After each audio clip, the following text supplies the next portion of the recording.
Muy buenos días, esta es la clase número 40 de la asignatura de Anatomía para International Biological College (IBC).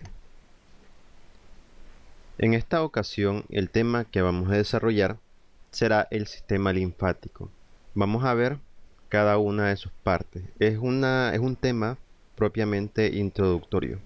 Vamos a ver principalmente generalidades y después, más adelante, vamos a ir desglosando cada una de las partes correspondientes a este sistema. Ahora, vamos a ver los órganos linfoides. Mire, hay varios sistemas que recorren todo el cuerpo. El sistema circulatorio que vimos en las clases pasadas es el encargado del transporte de la sangre y el sistema linfático es el encargado de transportar la linfa. Para empezar y entender adecuadamente este sistema, tenemos que entender tres conceptos básicos.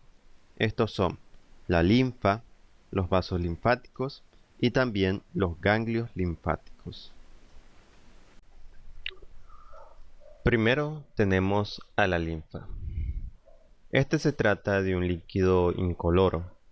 Está compuesto por glóbulos blancos, proteínas, grasas y sales. Se transportan desde los tejidos hasta la sangre a través de los vasos linfáticos. En el sistema linfático no existe una bomba que impulsa la linfa, a diferencia de lo que ocurre en el aparato circulatorio que tenemos el corazón, sino que éste aprovecha las contracciones musculares.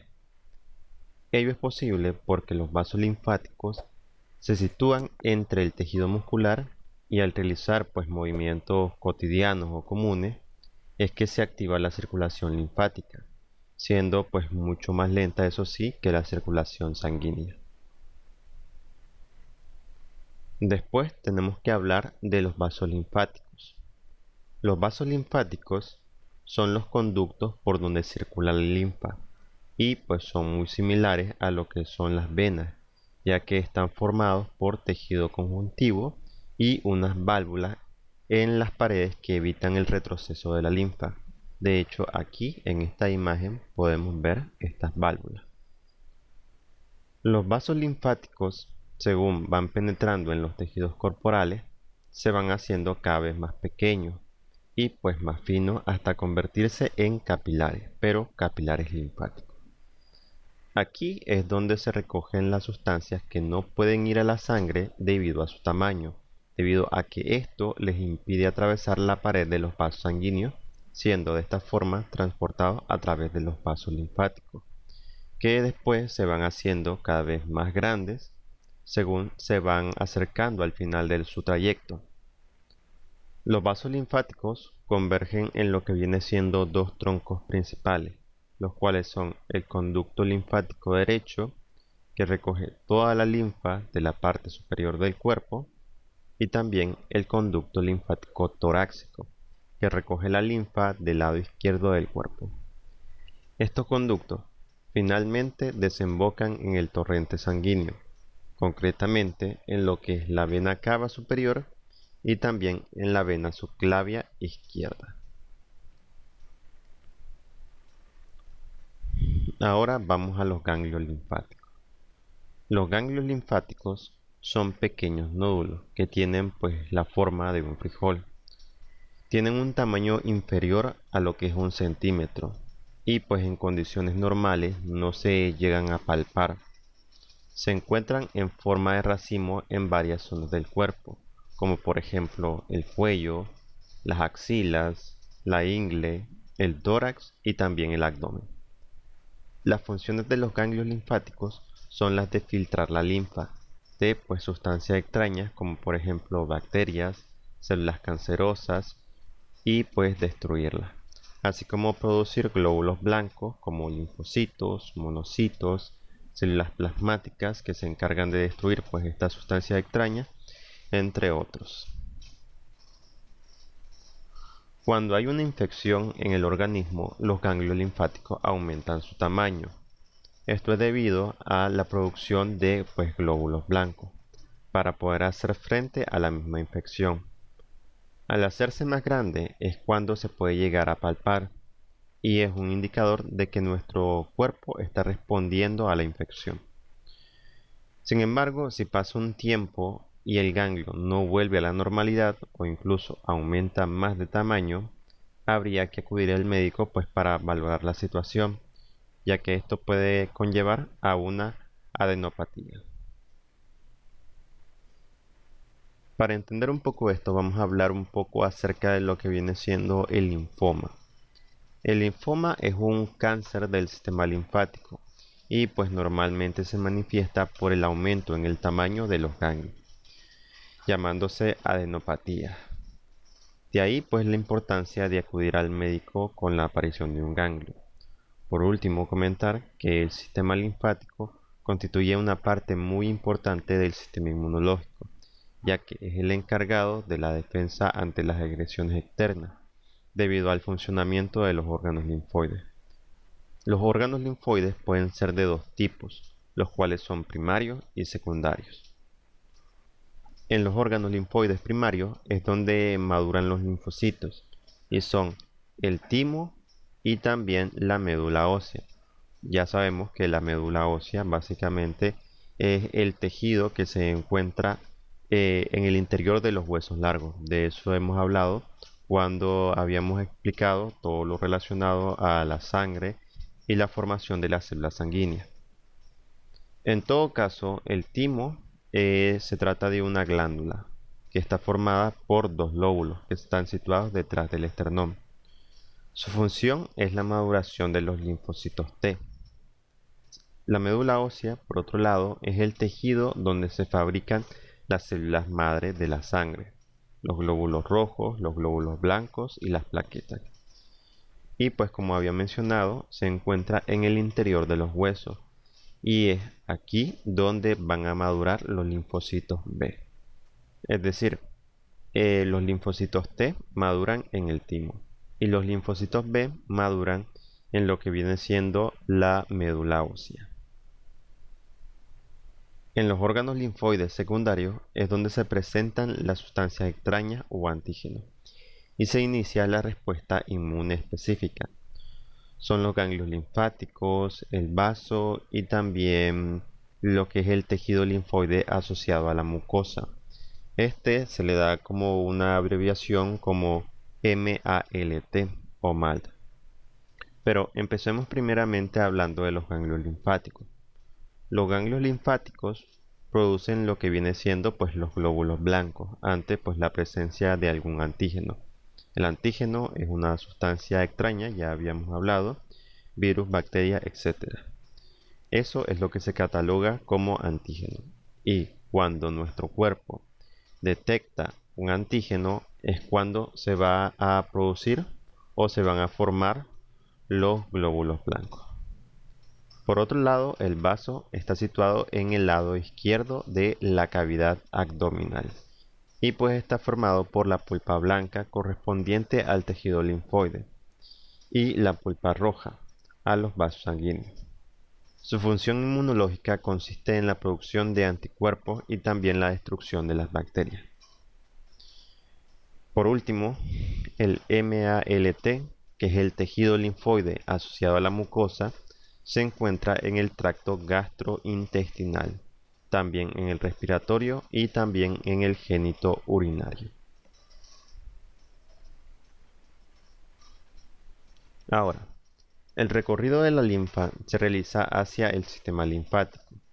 Esto es debido a la débil contracción producida por los músculos, lo cual produce la pulsación desde la arteria que se encuentra cerca y además del movimiento que produce a las extremidades.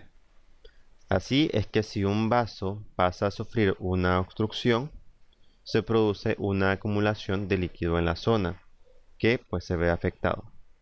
Luego entonces se genera una hinchazón, la cual se denomina como edema. Aquí, de hecho, tenemos un ejemplo de lo que viene siendo un edema. Cuando se produce un bloqueo, ya sea de un vaso sanguíneo o de un vaso linfático, entonces esto va a tener una consecuencia.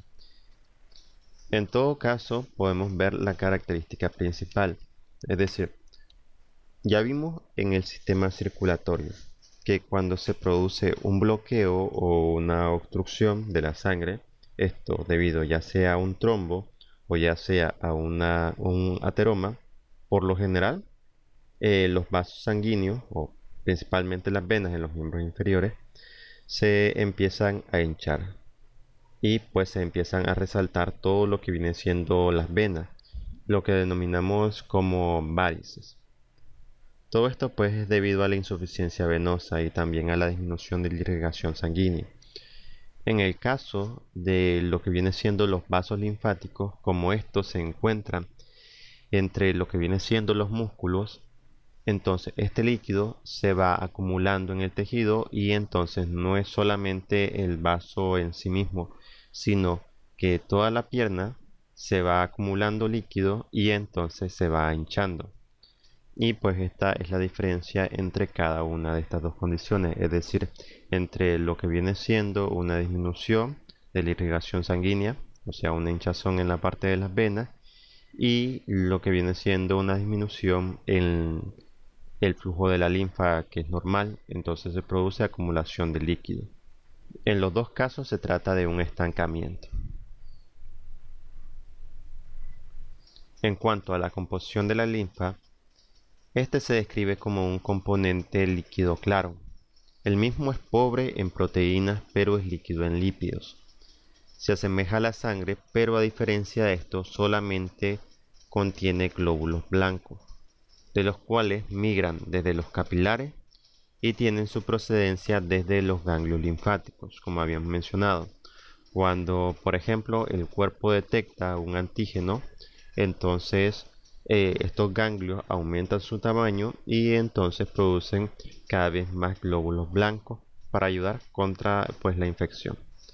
De igual forma, pudieran contener también microorganismos, lo que pues luego pasan a los ganglios linfáticos como filtro, es decir, donde pues se eliminan, que luego pasan a los ganglios linfáticos, que pues sirve como un filtro que produce la eliminación de estos.